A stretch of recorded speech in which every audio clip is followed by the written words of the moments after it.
Hi, and thanks for joining us at the Jackson Hinds Library System. Today we'll be doing the Soda Sugar Content Challenge. For this activity, I will be evaporating the water from a Coca Cola, a Diet Coke, and Coke Zero Sugar.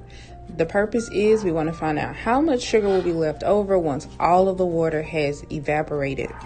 And so in this picture, it's just me cooking it on the stove. So for this activity, we'll need an adult to help you out if you want to find out the sugar content in one of your favorite drinks. For each one, we just took about 30 minutes to an hour to cook the water out of it. And here's some of the pictures of what each drink looked like once the water began to evaporate.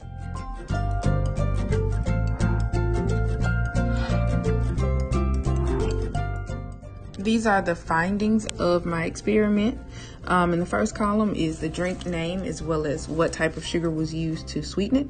In the second column is the starting amount of sugar, what the label said. The third column is what I found once I measured after cooking. And the last one is appearance. There's one word here, it's called viscous. And that word is another way to say syrup-like, or when we talk about the thickness of a substance.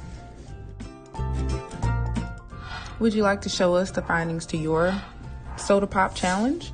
If so, you can tag us on social media as jhlibrary.org, and that's Facebook and Twitter, or you can send your findings to the email address above. Thank you.